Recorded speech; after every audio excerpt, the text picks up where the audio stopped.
Halo saudara-saudara sekalian, dimanapun kita berada, kita bertemu kembali di channel kami. Namun kali ini kita akan membahas tentang bagaimana cara mengentry ERDKK tahun 2022 versi terbaru. Namun sebelum kita melangkah ke sana, alangkah baiknya mohon subscribe dan tekan lonceng untuk demi kemajuan channel ini ke depannya. Nah, terima kasih saudara-saudari sekalian. Untuk melaksanakan pengentryan ERDKK ini, terlebih dahulu kita harus login dahulu ke sistem ERDKK-nya. Namun alamatnya kita di sini kita ketik langsung di pencarian Google http://erdkk.pertanian.go.id.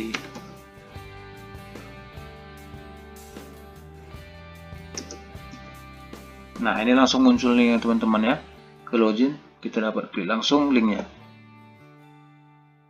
Nah, jika sudah muncul halaman seperti ini adalah tampilan ERDKK tahun 2022. Jadi dapat kita lihat di sini ada pengumumannya. Apa itu? Di sini tertulis penulisan komoditas 2022, pengumuman input ERDKK 2022 dilakukan sampai dengan bulan Oktober 2021. Jadi sebelum kita masuk ke sistem ERDKK-nya, dapat kita lihat di sini ada pengumuman. Jadi di sini pengumumannya, proses pengajuan sudah dibuka kembali. Silakan melengkapi pengajuan data ERDKK dengan menyesuaikan panduan terbaru. Jadi di sini ada lengkap petunjuknya untuk pengisian ERDKK. Jika Bapak Ibu butuh, boleh di-download petunjuknya ini. Begitu juga dengan penulisan komoditas 2022. Ada buku dosis 2022 yang pertama. Ada buku dosis 2022 kedua. Jadi di buku dosis ini nanti terdapat dosis untuk subsektor tanaman pangan, dan dosis kedua ini subsektor perkebunan. Jadi di sini nanti ada perbedaan di sistem ERDKK ini dalam pengisian kolom-kolom ataupun format untuk diupload di sistem ERDKK, yaitu di pengisian komoditas. Jadi itu nanti termasuk salah satu yang akan kita bahas, bagaimana supaya pengentrian ERDKK ini bisa berjalan dengan sukses. Baik teman-teman, kita akan lanjut masuk ke link sistem ERDKK. Yang pertama kita masukkan dulu akunnya. Jadi akunnya ini sudah kita miliki pribadi sebagai petugas entry ERDKK. Lalu kita masukkan passwordnya. Lalu kita pilih tahun 2022 karena kita akan mengentry ERDKK untuk kebutuhan tahun 2022. Jika sudah diisi semua, maka kita lanjut ke login. Nah, berikut adalah tampilan selanjutnya jika kita sudah login di akun sistem ERDKK. Jadi inilah tampilan keseluruhannya. Baik itu ringkasan pengajuan, ada data reject bank, ada cetak data dan master data. Jadi sebelumnya Bapak Ibu, nanti kita dalam pengisian format ERDKK itu ada banyak data-data yang akan kita isi, seperti nama penyuluh, NIK, nama ibu, dan ada ID Poktan dan ID kios, berikut juga ID desa. Jadi itu dapat kita lihat dari sini karena di sistem ERDKK ini sudah terdaftar semua. Di master data ini sudah lengkap semua datanya. Begitu data kelompok tani, untuk melihat ID kelompok tani kita bisa tekan ini menu master data.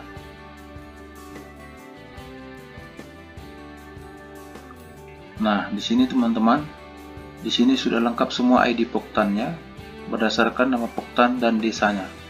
Jadi untuk menginput data ID Poktan ini kita bisa cari melalui master data ini. Begitu juga dengan pengecer. Nah, jadi kode PHC ini berdasarkan nama kios pengecernya dan kode desanya di sini sudah tertera semua. Jadi ini nanti yang kita butuhkan untuk pengisian kolom-kolom format di RDKK. Jadi sebaiknya sebelum kita pengisian format, kita bisa salin ini dulu, kode-kode ini semua, kode kelompok tani, kode PHC, nama pengecernya, dan kode desanya. Supaya dalam pengisian nanti format RDKK yang akan kita entry bisa berlaksana dengan lancar.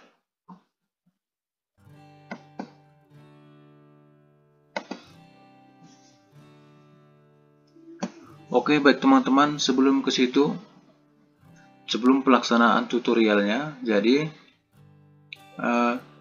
sekedar mengingatkan, jika kita sudah mau mengupload RDKK ini ataupun mengentry RDKK ini, sebaiknya kita perbaiki dulu data kita, data kelompok tani di Simluhtan ataupun sistem informasi manajemen penyuluhan pertanian. Karena dari Simluhtan itu datanya link langsung ke sistem RDKK ini. Jadi begitu kita entry suatu kelompok tani yang beranggotakan misalnya 20 orang, jadi datanya itu lengkap 20 orang dari aplikasi Simluhtan terkonektifikasi ataupun terintegrasi langsung ke sistem RDKK ini. Karena acuan untuk mengentry RDKK ini ialah data yang sudah masuk di Simluhtan.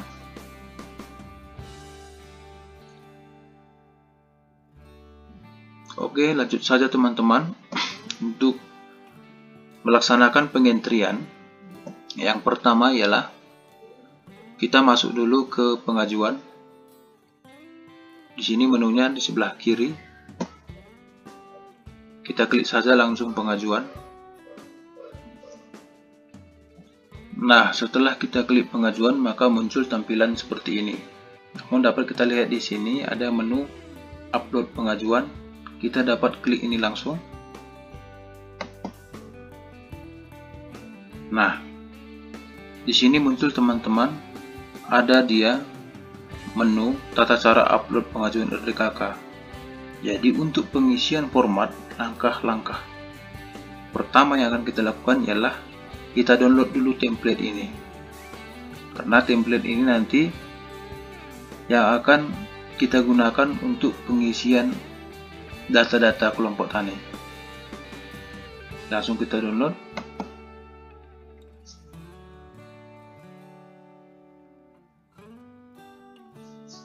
Nah, jika sudah kita download, maka template ini dapat kita buka langsung.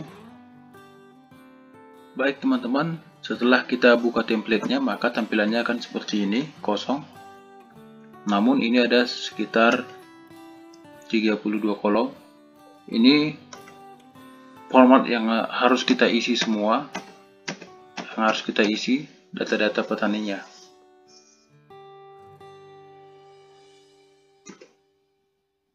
Nah, baik teman-teman, di sini saya akan contohkan satu baris saja dalam pengisian format data-data petani ini, yaitu yang pertama ialah nama penyuluh, yang kedua di sini ada NIK KTP, selanjutnya nama ibu kandung, selanjutnya kode desa, selanjutnya ID Poktan, selanjutnya kode kios pengecer, subsektor, komoditas. Di sini kita isi komoditas jagung, tapi yang harus kita diisi di sini mulai dari subsektor ini dan komoditasnya berdasarkan yang kita isi ataupun kita entry di Simluhtan. Jadi tidak bisa berbeda-beda ya teman-teman. Jadi karena link dari Simluhtan itu terintegrasi langsung ke sistem RDKK. Jadi apa yang tertera di simultan itu yang akan dapat kita enter di sini. Jadi kita isi di sini luas lahan sesuai dengan simultan. Lalu jumlah pupuknya ini berdasarkan rekomendasi dari sistem RDKK. Ya, ini semua sudah kita sesuaikan berdasarkan rekomendasi dosis dari sistem RDKK.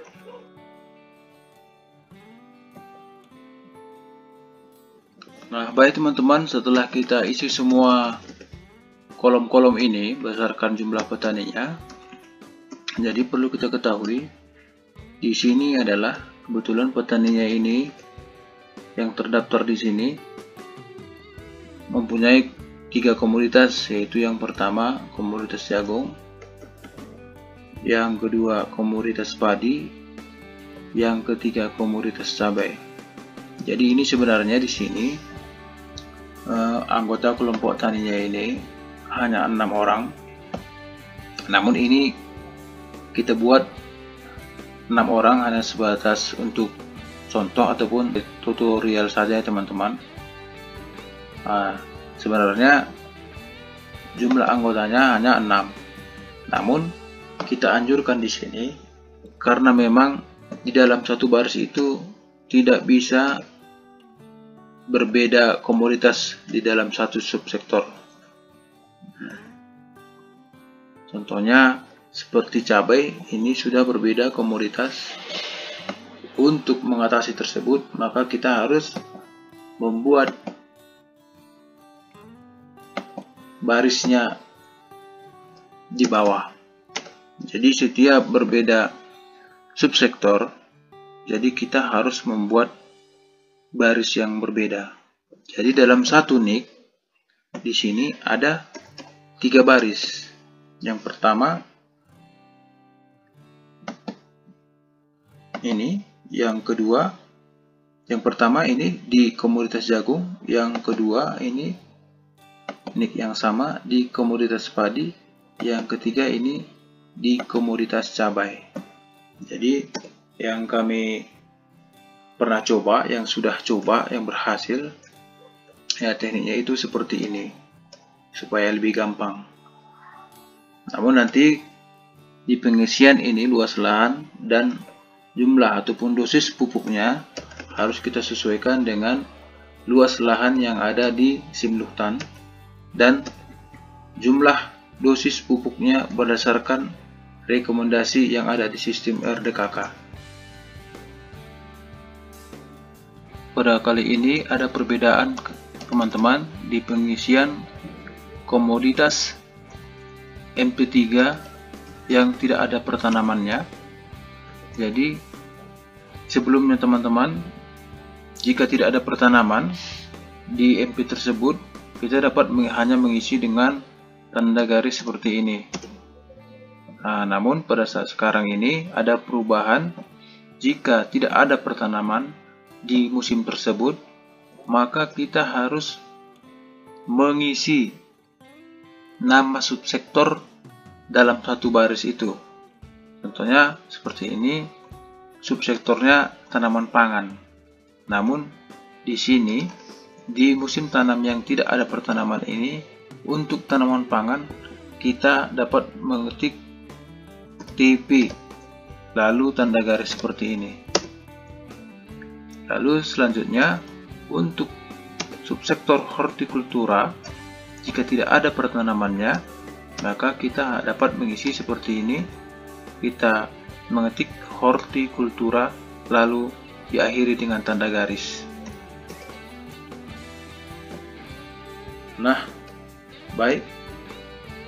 Jika ini sudah terisi dengan baik dan benar, maka kita langsung dapat save file ini.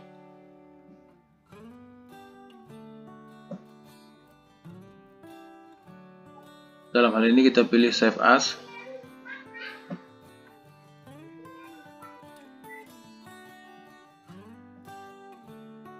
Nah, teman-teman, di sini nanti yang perlu kita perhatikan dalam pemilihan format penyimpanan ini, filenya ini, kita dapat pilih dia formatnya dengan format CSV.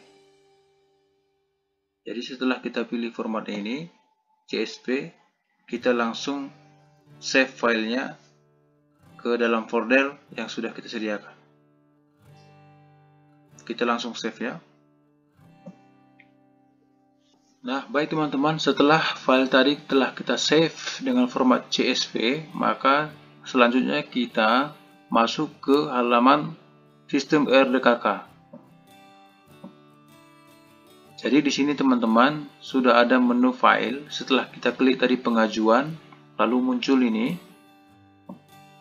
Ini halaman pengajuan ya teman-teman. Nah, ini tadi menu template yang terdownload tadi untuk kita kerjakan pengisian data. Namun file tersebut, format tersebut sudah selesai kita isi dengan baik dan benar. Sudah kita simpan dengan format CSV. Namun untuk langkah selanjutnya, dalam proses penguploadan kita klik selanjutnya, lalu kita klik lagi menu selanjutnya. Nah, di sini ada tampilan menu choose file. Untuk melakukan proses penguploadan, kita akan klik menu choose file ini teman-teman. Untuk kita pilih file yang telah kita simpan tadi. Nah, selanjutnya untuk proses penguploadan, ini tadi file format CSV tadi sudah masuk di menu upload ini. Untuk selanjutnya proses penguploadan, kita langsung dapat klik menu upload file ini.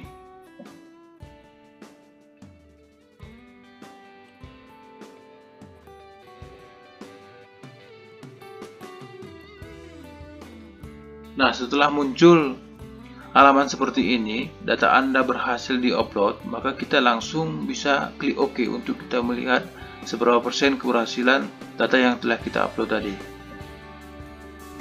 Nah, terdapat di sini teman-teman ada 16 baris data berhasil tervalidasi dan terupload.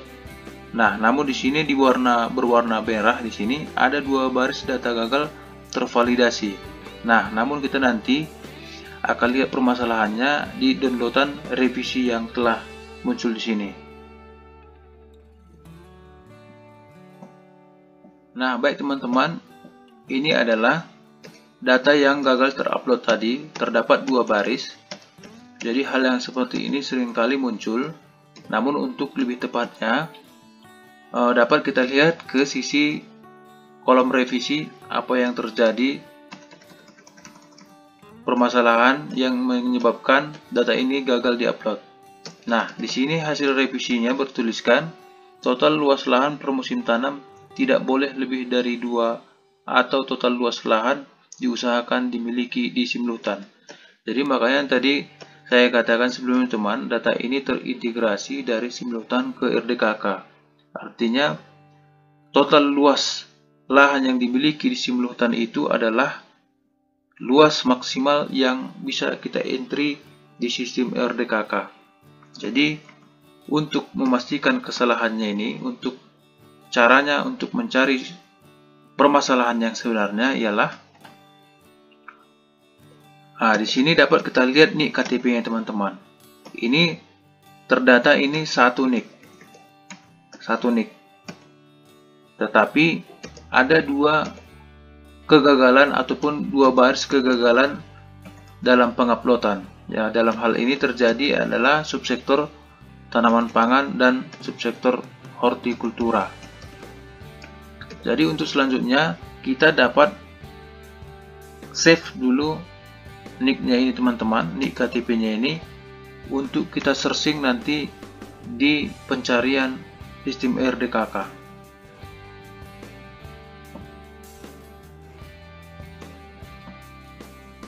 Nah teman-teman, untuk mencari kesalahan ataupun penyebab kegagalan penguploadan tadi, setelah kita copy tadi nick yang data yang gagal diupload tersebut, nah kita langsung masuk ke halaman sistem ERDKK. Nah di sini teman-teman, di sebelah kanan ini ada kolom searching. Jadi nick yang telah kita copy tadi dapat kita copy pastekan di sini untuk kita lakukan pencarian. Nah, di sini muncul teman-teman ada 4 halaman yang berdasarkan data NIK yang gagal tadi.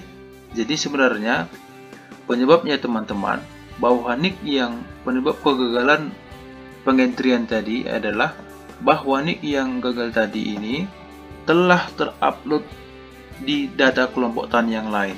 Jadi dapat kita lihat di sini atas nama yang bersangkutan dengan NIK yang kita copy tadi sudah terupload di kelompok tani lain. Jadi otomatis dia teman-teman, jika diupload lagi di data kelompok tani yang lain, maka hasilnya akan muncul seperti tadi, karena luasan lahannya sudah melebihi dengan total luas yang dimiliki di sistem simultan. Jadi itu seringkali terjadi di kelompok tani kita permasalahannya, karena memang kelompok tani itu seringkali tidak mengetahui bahwa data anggota yang didatanya tersebut terdaftar di 2 kelompok tani yang lain. Jadi ini salah satu teman-teman tekniknya untuk mencari jika terjadi permasalahan seperti tadi. Jadi dengan kejadian seperti ini kita dapat mengetahui penyebab yang sebenarnya mengapa data tersebut bisa gagal. Dan ternyata permasalahannya adalah bahwa NIK yang gagal tadi sudah terupload di kelompok tani yang lain. Oke, clear teman-teman?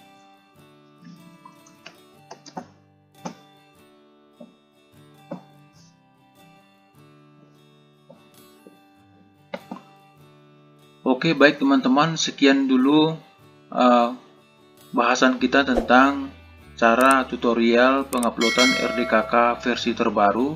Jika ada kekurangan, dan mohon masukan ataupun kritik supaya proses tutorial penguploadan RDKK ini bisa berjalan dengan baik dan untuk lebih baik lagi. Sekian teman-teman, semoga kita selalu diberikan kesehatan dalam melaksanakan tugas-tugas kita di lapangan, baik secara administrasi maupun secara teknis. Terima kasih, sampai ketemu kembali.